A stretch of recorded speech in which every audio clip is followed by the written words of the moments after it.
Hi friends, and welcome back to my channel. I just wanted to make a more simplified video of the Kalua pork. I know it could have been very confusing when I showed making it two ways, making it for our dinner and then also canning it. So this is just going to be a very brief video where I can explain to you how I plan to can my pork to make Kalua pork. And Kalua pork, as I explained earlier, is very basic, simple pork. It's just pork with a little salt and a little smoke flavor. And here we have from Costco, this is a 13-pound boneless pork shoulder, which is also known as pork shoulder butt. So this is going to make approximately 13 pint jars. And I'm going to cook the majority, I'm going to process the majority of the pint jars in my Presto stovetop canner. And if I have leftover, I can also fit 4 pints into my Instant Pot Max. So I could, I have more than I can because this is a somewhat smaller Presto canner. There's a bigger version, which is a 23 quart, where you can stack 2 rows, but I can't do that with this particular model. I don't have the bigger one. So I can fit, I believe, about 9 or 10 in here, and another 4 in my Instant Pot Max. So I'm going to chunk up this pork shoulder. It's going to be real easy because there's no bone, and we'll come back when that's finished. As we saw in my previous video, this is a very, very simple recipe. You just need boneless pork chunks, a little bit of liquid smoke in each jar, and a little bit of sea salt, kosher salt, Himalayan salt, something along those lines, or just regular salt if you don't have any fancy kind of salt. And that's what we're going to do today. So just to give you an idea of what we're dealing with here, this huge package of pork shoulder butt from Costco has 2 hunks of pork inside it. I didn't have to cut this. It was in 2 hunks like this already. So just to kind of show you what we're dealing with.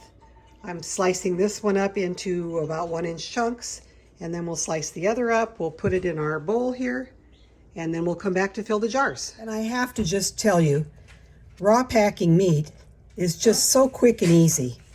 And it's so wonderful to have meat on your shelf that's already cooked, already tender.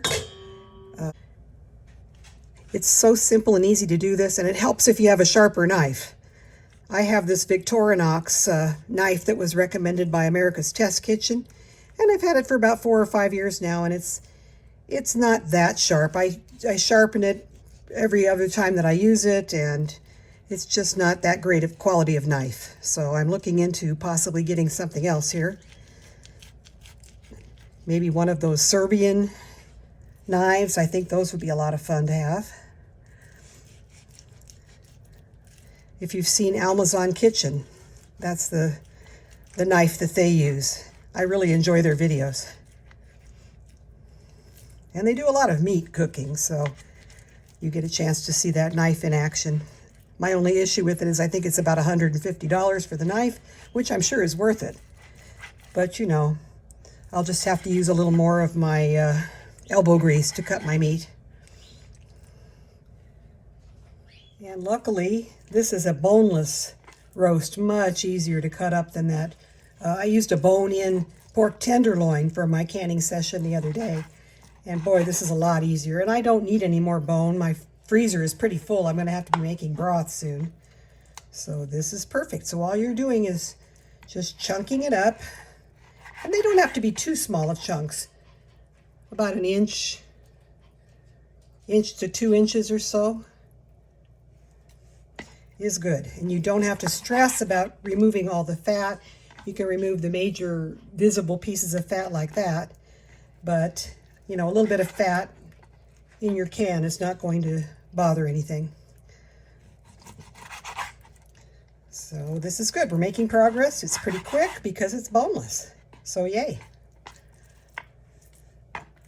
And because it's boneless also, I can be very assured of how much I'm going to need as far as cans or jars, because when you're doing pint jars, you need about 1 pound of chopped meat for every pint jar. So I have 13 pounds of pork here, so I'm going to fill approximately 13 jars.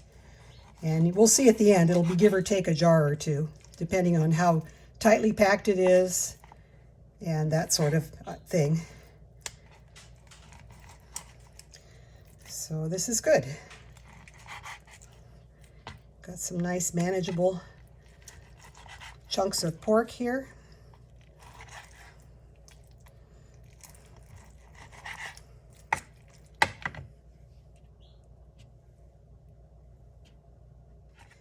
I have a brother-in-law who can't eat any beef. He can't eat seafood. He has gout.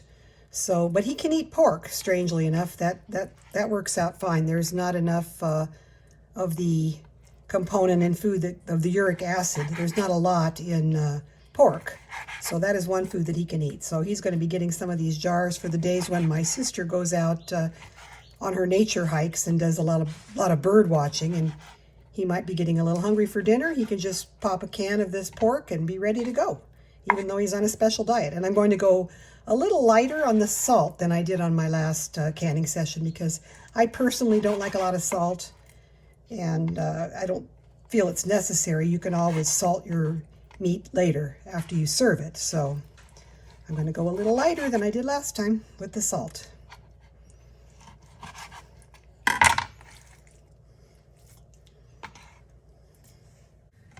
So this is pork shoulder butt, and that's generally recommended to do for the canning. It comes out a little more tender than the tenderloin that we used in the other session. It's the meat itself has a more it's more of a dark meat type meat instead of a white meat type meat, if that makes sense. So this is more of a dark meat pork. This pork butt will come out a little more juicy and tender than the pork loin. Although the pork loin was not bad, it's just less fatty, and therefore it's a little less tender. And this cost, I paid $25. I had a $5 off discount at Costco. So I paid $25 for the 13 pounds, so less than $2 a pound for this pork shoulder butt. So really good deal. It's going to be less than $2 a jar to can this up, plus the cost of the jar and the lid. So we're just about coming down the home stretch here. That was a lot of pork to chop up. It took me about, I don't know, 10-15 minutes to chunk it up. Thank goodness it was not bone in. That's really difficult when you have to struggle with the bone, so look for boneless whenever you can. My bone in roast was 79 cents a pound, but you know, you lose a lot to the bone, a lot of weight. And it's harder to calculate how much you're going to need to fill your jars too when you have a bone in there. Alrighty, so I have my jars assembled. I don't think I'm going to use this many jars, but I've got my wide mouth in the back. I've got wide mouth pints, and as I mentioned in a previous video, I like to use my wide mouth jars, especially for meat, because it's much easier to get the food out of the jar once it's processed and cooked. It's a little more difficult when the mouths are a little narrower. This is just ever so slightly narrower. I like to use these regular mouth pints and quarts to put my broth in, and things that are not quite as dense as meat. So what you want to do with your jars, you want to make sure they're scrupulously clean. So I run mine after use. I run them through the dishwasher after giving them a good scrub, and I store them with the lid and ring in place. I store them in my storage area with this loosely in place so that they don't get dust, dirt, insects, whatever in there. And then when I bring them in the house to use them, at the time I use them, I give them a good rinse. And they're usually in good condition. Now for raw packing, you don't have to do anything with your lids and rings. They don't have to be sterilized. They don't have to be warmed. We're doing everything at room temperature, and it's going to come up to a higher temperature in the canner. But we're going to start everything at just room temperature. That's how you do raw pack. It couldn't be easier. All you do is fill the jars with the meat, put your spices in, clean the rims, make sure there's no nicks, pits, chips, cracks, because if you have a nick or a pit in the top rim here, your jar will not seal. I have had that happen once before. I had an old jar that I got from a thrift store and I didn't notice, and I filled it and it had a little bitty chip in the top. So, I mean, I can use that for storing dry goods in my pantry area, but not for canning. So here we go. We've got our meat all chunked up and ready to plop into the jars here. So this is sort of a Zen therapy for me. What I'm going to do is I'm going to take 4 wide mouth pints and put them in my Instant Pot Max to can them. And then whatever excess I have above and beyond that, I'm going to put it in my Presto stovetop canner. This is one of those days when I really wish I had a 23 quart Presto, but I don't for these big projects. That'll have to be something I ask for my Christmas present next year, I think.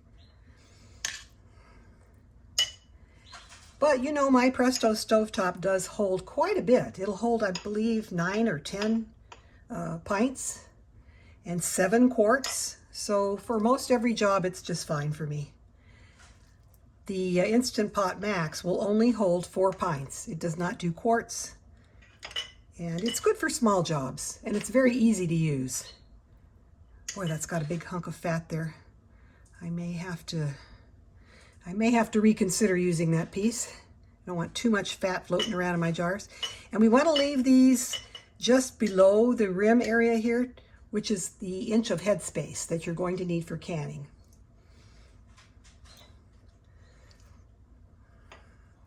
And you can pack these down a bit. You don't want them cram-packed real tightly, but you can pack them down. And as a matter of fact, USDA does recommend that you sort of pack them in there pretty well.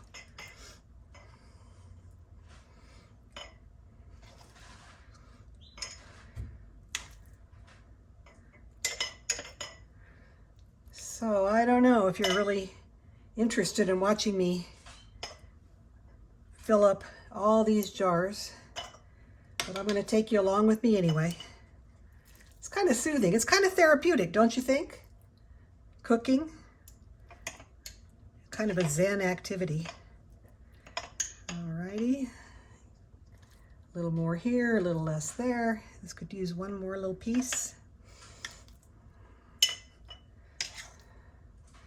I'm really curious to see, since this was pretty close to 13 pounds, if we're going to get 13 jars.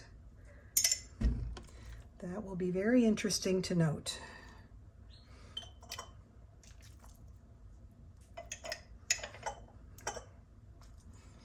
Now, when we talk about headspace, it's very important. If your headspace is, if you have too much space at the top of your jar, when you're done with your processing, you're going to have a huge amount of space in there, which could have air in it, and that would potentially shorten the shelf life of your product. So you want to get the headspace right. So if you have too small an amount of headspace, say if you pack your jars too full and too tall, then contents might boil out while you're processing, and you might have a problem with that. And you might have a difficulty because of siphoning, that your jars might not seal. So it is important to get your headspace as accurate as you can. Get the jars pretty firmly packed, not cram-packed. And you want them full enough that the jar is full to that lower rim, but not fuller than that. And for the processing time, since we're using pints, processing time per USDA for raw packed meat, 75 minutes for pints and 90 minutes for quarts. So these are all pints, so they're going to go for 75 minutes. And my altitude is less than 1,000 feet above sea level. So I just use the default 10-pound pressure weight on my stovetop canner, and my Instant Pot Max calculates the pressure pretty well for me. Anything under 2,000 foot elevation, the Instant Pot Max can calculate it pretty easily without any help from me. But if you live at a higher altitude, say if you live over 1,000 feet and less than 2,000 feet, or even higher altitudes than that, you need to check the USDA website. The National Center for Home Food Preservation has all the guidelines. NCHFP I believe it's .USA. I'll put a link in the description box down below. I can't remember the website offhand. I know it's NCHFP I think it's .edu.us or something like that, but I'll link it down below so you'll have it. And you can look on there, get all the directions for cooking everything. Find out the pressure you need for your altitude. And when you're pressure canning, you adjust the pressure, but not the time when you're at high altitude. And when you're water bath canning, which is what we do for fruits, pickled things, high acid foods like tomatoes, anything you want to water bath can, jams and jellies. If you're at high altitude, you don't adjust pressure because you're water bath canning, you can't. So what you do instead is you adjust the cooking time. So you may have to cook things a little longer if you're water bath canning at a high altitude. This is rolling along pretty well here. I do believe I'm going to maybe even fill more jars than I thought I would. Let's see. So we have 1, 2, 3, 4, 5, 6. Well, let's keep going.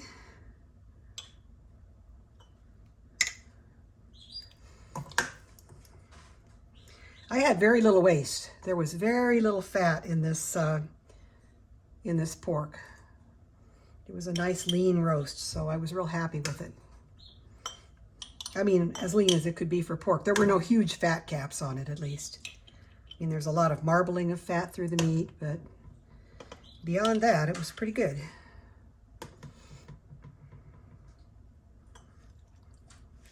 I'm going to pull that fat off because I don't want too much. I'll have to fool with that one in a minute.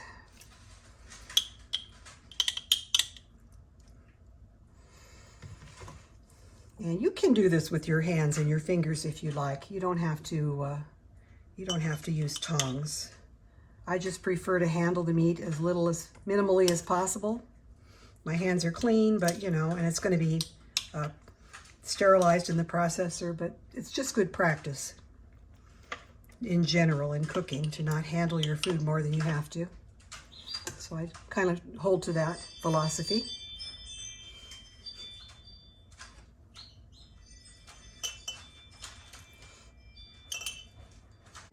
Okay, well, we came out with 14 pint jars of pork that's going to be spiced and processed, and it's going to be wonderful pulled pork, Kalua pork that we can use for barbecued pork sandwiches, or we can use it as pork chunks over rice, over potatoes, whatever we want to do with it. So this is going to be great to have on the shelf. So what I'm going to add to each jar is about 1/3 teaspoon of salt. With my last canning batch, I added 1/2 teaspoon of salt per jar, and for me that was too much. We're very low sodium in this household, and I think 1/3 teaspoon will be plenty for us. I'm going to also add a teaspoon of liquid smoke into each jar, and that's all the ingredients that you need.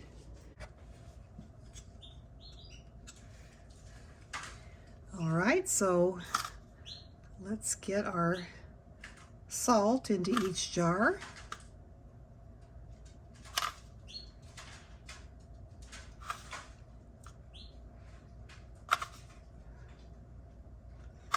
I figure I'm getting about, my measuring spoon is 1/2 teaspoon, so it's about 1/4 to 1/3 teaspoon per jar. I think that'll be plenty.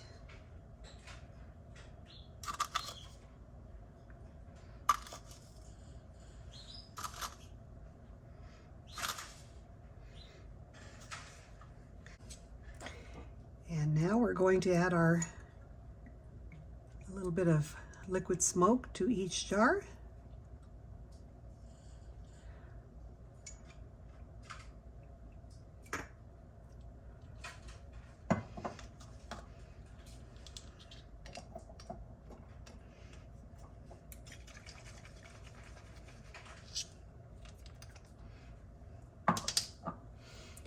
This is Wright's brand.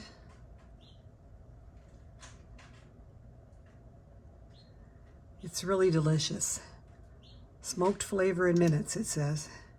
Since we're not cooking this in a barbecue pit, we're doing it processing in a canner, we need to add in the smoked flavor secondarily.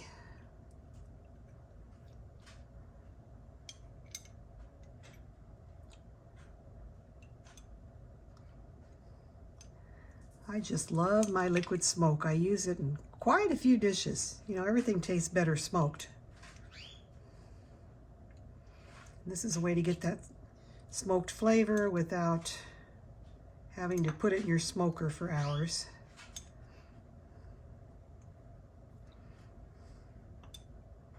How they distill this natural smoke flavor, I don't know.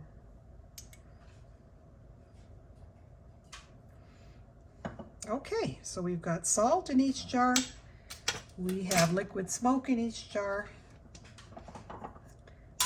Now I have a napkin that I've wet with a little vinegar. You can use water if you don't have vinegar. Vinegar cuts the fat a little better than plain water. Either way will work. We're cleaning off the top of the jars, the threads where the rings are going to screw on. We want that nice and clean so you don't have it sticking after you've processed your food.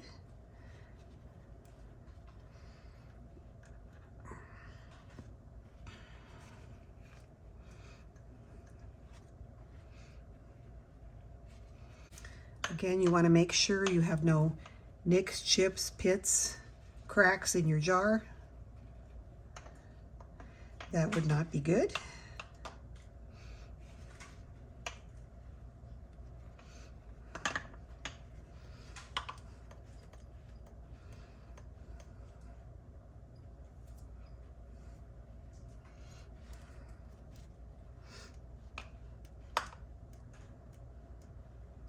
And this just takes a minute, but it ensures the patency of your lid.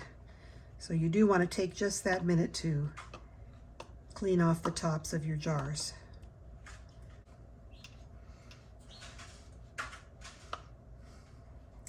So here we're taking just a couple of hours on a Sunday afternoon to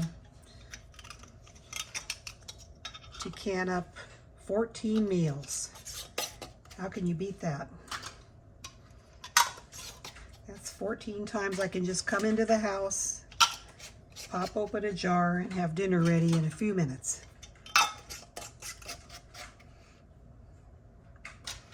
We just want to screw these on till they're just barely fingertip tight.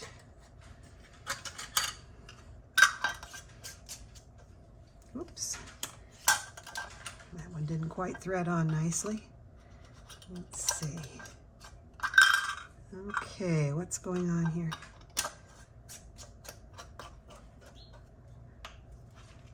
There we go.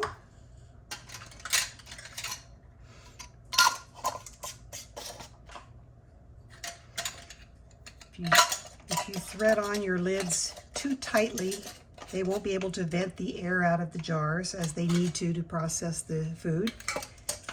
And you run the risk of your jars breaking in the canner. So don't screw your lids on too tightly.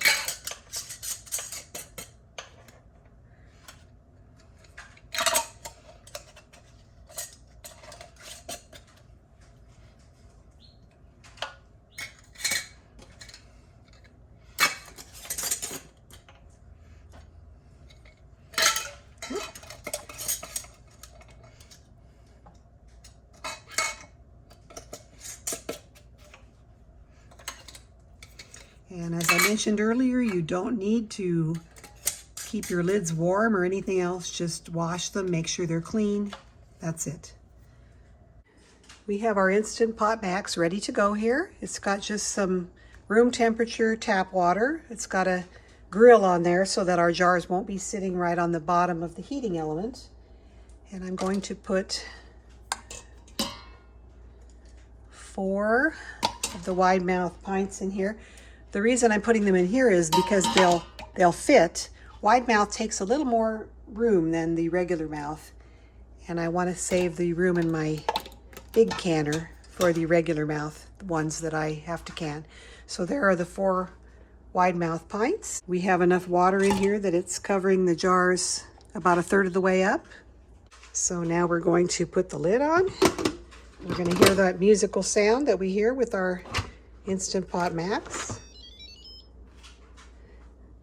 Okay, now what we're going to do is select the canning mode. You have to use the Instant Pot Max to can in. Any other canner, no other Instant Pot is able to can, just this Max model.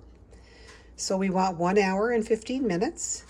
On max pressure, we're going to have a natural pressure release, and we're going to start. So this will, from this point forward, this canner automatically will do everything on its own. It'll come up to temperature, it'll process the food for the correct amount of time, and I don't have to worry about it anymore going forward. So now let's put our other jars in the stovetop canner. All right, so we have 3 quarts of water in the bottom of our canner as per our instructions. And we're going to load the remaining, hopefully 9 jars. I think they're going to all fit.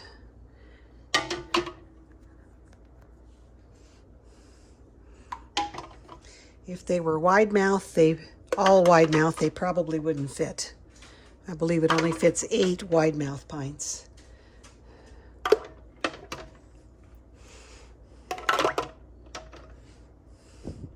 Wow, this is going to be tight, but we did it. I have a mixture of wide mouth and regular mouth pints in here, and they all fit pretty snugly, but they fit. Let's see, I think I'm going to rearrange this. I'm going to put this wide mouth in the middle. I don't want them too tight in here. There, that's better. Okay, 1, 2, 3, 4, 5, 6, 7, 8, 9, 10 pints in our stovetop canner. It's room temperature, everything's room temperature. Going to turn on the heat. I'm lining up the arrows on my canner here. The lid dropped into place. Sliding it into place.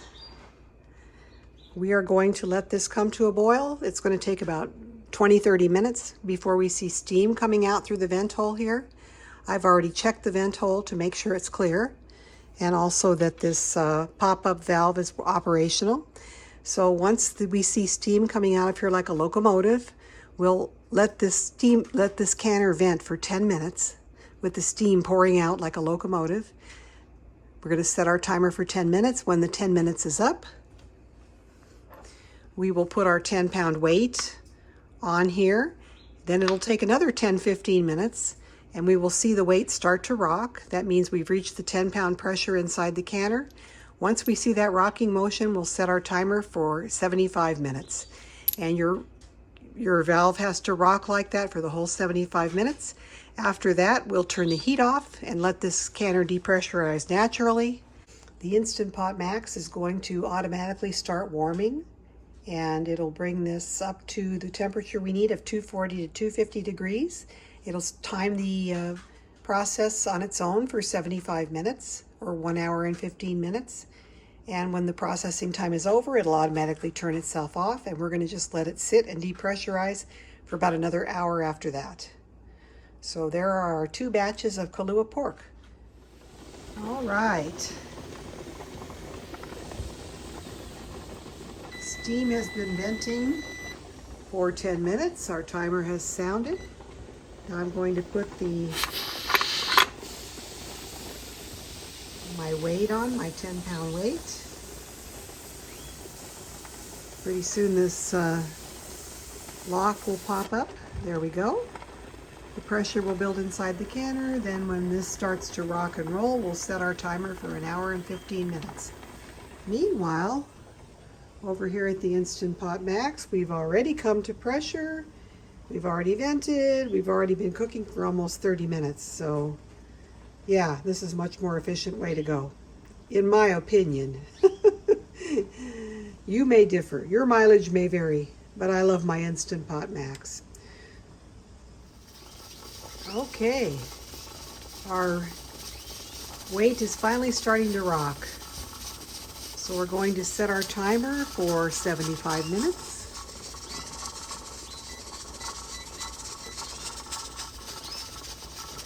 And that will be all we have to do for now. We're just going to wait for our 75 minutes to be finished.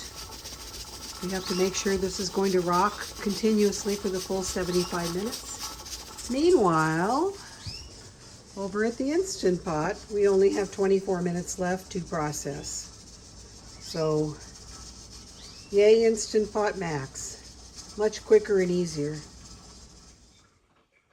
Alrighty, the jars are all removed from the canners. They have cooled overnight.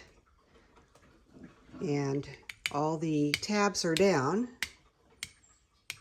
These all have a nice dull sound when I thump,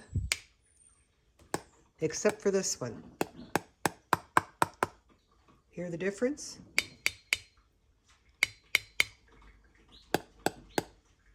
So this is, even though it's sealed, I can't pull the lid off, it's still suspect. It doesn't have a lot of free space inside, but I'm going to put this one in the refrigerator and we'll eat that within the next week or so. But all the rest are good. So take care. Thanks for watching, and we'll talk to you again next time.